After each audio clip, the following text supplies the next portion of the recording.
Alright, so this is going to be the first in a number of videos on solving systems of linear equations. The problem of solving systems of equations is the subject of both chapters 5 and 6 in the text. We're going to go over the basic mechanics from the point of view of simply systems of equations first. Then we're going to tie things back into vectors and problems involving linear combinations of vectors and matrix transformations and things like that that we've encountered from chapter 4. We're going to bring things back and look at things from the vector point of view, and we're going to do that once we get to chapter 6. But to begin with, we're just going to go through the basics, make sure we've got all of our terminology straight. So first of all, what do we mean by a linear equation? So a linear equation is something like the expression you have here. We have a number of variables. This could be a very large number of variables. With the problems that we're going to do, of course, we usually are going to be dealing with 2, 3, maybe 4 variables if we want to get really crazy. But the sort of linear equations that you see in practice might involve hundreds or thousands or even hundreds of thousands of variables, which is why we're using subscripts to label our variables, right? Because we might run out of letters in the alphabet, but we'll never run out of numbers, so we'll use x1, x2 up to xn to kind of describe the general situation. Okay, so the fact that it's linear means that you've got your variables, right? Each one multiplied by some constant. So the a's are all constants. So it's simply, if you like, a linear combination of the variables, right? First variable times a constant plus the second variable times a constant and so on down to the last one. And that might be equal to some other number b, right? So what you don't see in a linear equation is you don't see, there's not going to be anything like an x1 squared or, sine of x2. There's not going to be any complicated functions of our variables here. Simply linear functions of our variables. So x1, x2, and so on. Okay. So examples of linear equations might be something like 2x minus 3y plus z equals 4, which, by the way, we know what that is. That's a plane, right? That's a plane through the origin. 2u minus 3v equals 0.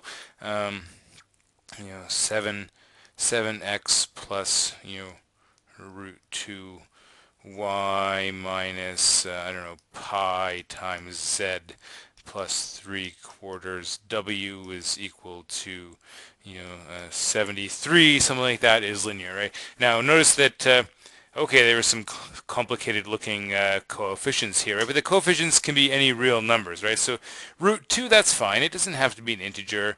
It doesn't have to be a fraction. It could be root 2. It could be pi. It could be any real number. The key thing here is that the variables x, y, z, w, they show up only multiplied by a constant. We're not doing anything else to them other than multiplying by a constant. Okay, now a system of equations is when you have a collection of 2 or more equations that you want to solve simultaneously, right? Now the system that I have here, right, this is not linear. The fact that you see the x squared, the y squared, tells you that this is not a linear system, but it is a system of equations, right? It's a system of equations that you could try to solve. Now, in general, solving non-linear systems of equations is very difficult. This is one that I can tell you how to solve. If I add these two together, notice that if I label these as 1 and 2, if I take equation 1 and I add equation 2, I get that 2x squared is equal to 6. So x is plus or minus the square root of 3. I could plug those values back in and solve for y. If I plug those back into the first one, I would find that 3 plus y squared is equal to 5, which tells me that y should be plus or minus the square root of 2. Here you actually notice you get 4 equations, right? Root 3, root 2, root 3 minus root 2 minus root 3 plus root 2 minus root 3 minus root 2. There's actually 4 different equations. You can think about this graphically, by the way. The first equation describes a circle.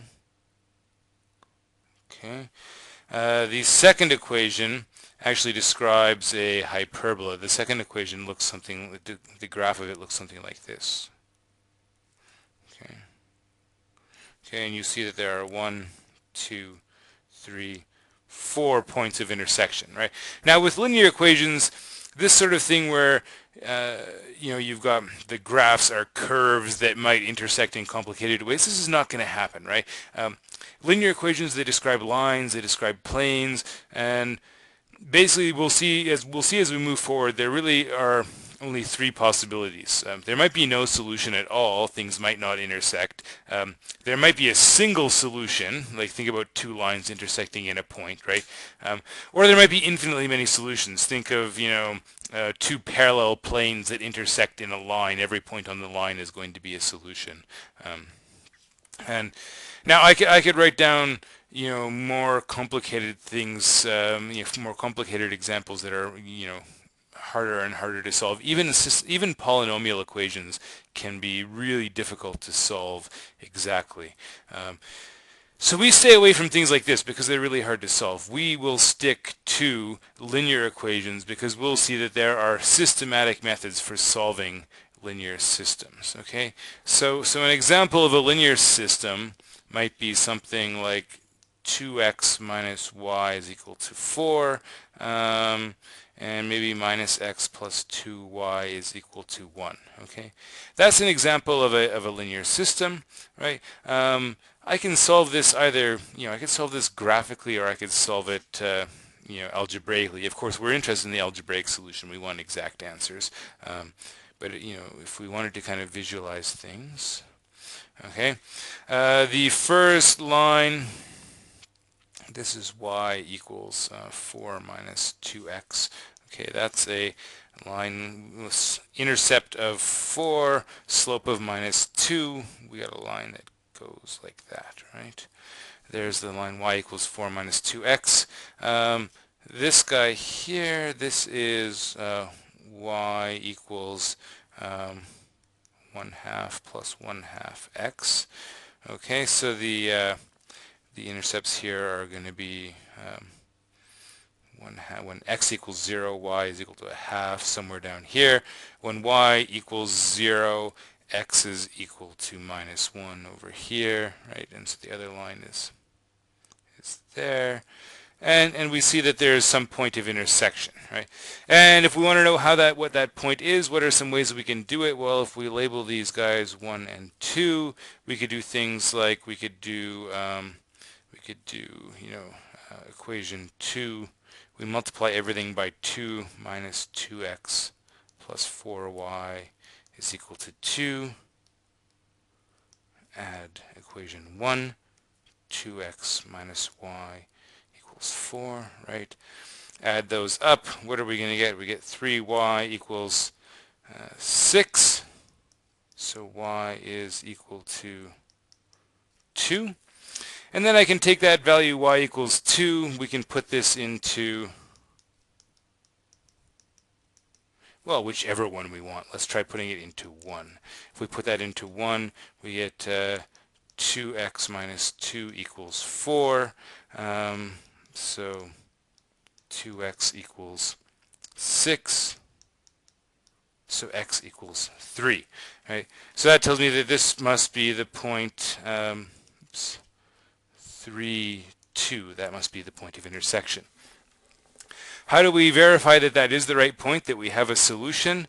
Let's say we want to verify. Make sure I haven't made any mistakes. Well, if that's a solution, it has to work for both equations. So if I do 2 times 3 subtract 2, does that give me 4? It does. If I do minus 3 plus 2 times 2, does that give me 1? It does. Okay, so it works for both equations, right? And in this case, it's the only answer that's going to work, right? You can, no matter how we manipulate things to come up with our solution, that's the only solution that's going to work. We can see that graphically. It's the only possibility in this case. Okay. Here's some more examples of systems of linear equations. All right. One equation in one variable. Well, that's not very interesting, right? You can solve immediately. x is pi divided by the fourth root of 7. One equation in two variables, well, we can do that, one equation, two variables, but actually here, notice that here there's just one single solution, right? X is some value, and that's it. That's all we can say. If I have two variables in a single equation, well, now I get a line, right? I get, in this case, I get a line, right? When y equals 0, x is equal to 1, 2, 3. When x equals 0, y is equal to minus 2. So I get a line like that. And every single point on the line is a solution to that one equation in those two variables. So I have an infinite number of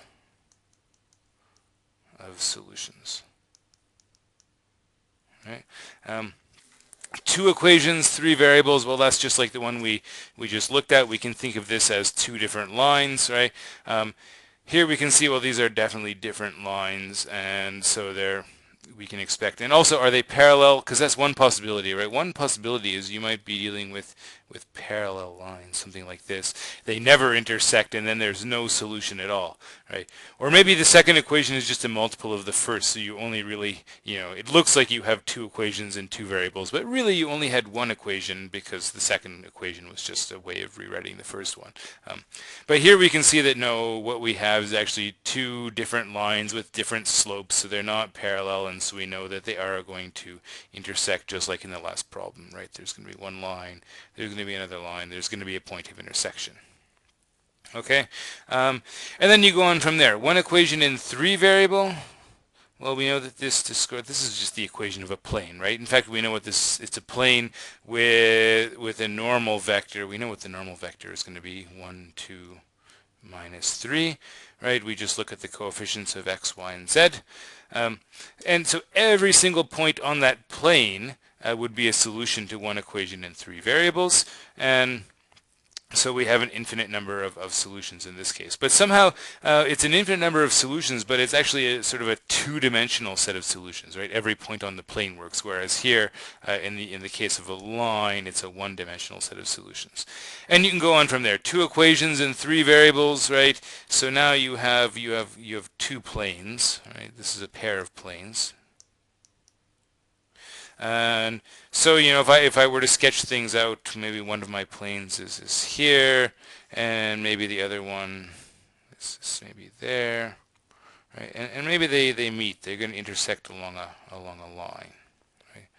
So there's going to be some intersection. So every point along that line is going to be, so every point here is going to be a solution to that system, right? And so again, you get a whole line's worth of solutions. You get an infinite number of solutions. Okay, and you can go on from there. So you can consider any number of equations in any number of variables. And of course, what we're going to be interested in is how do you solve? How do you figure out what the solutions are? Even when there are infinitely many solutions, how do we describe them? What's kind of a general way of generating all the possible solutions to that system? So that's what we'll be looking at over the next few videos.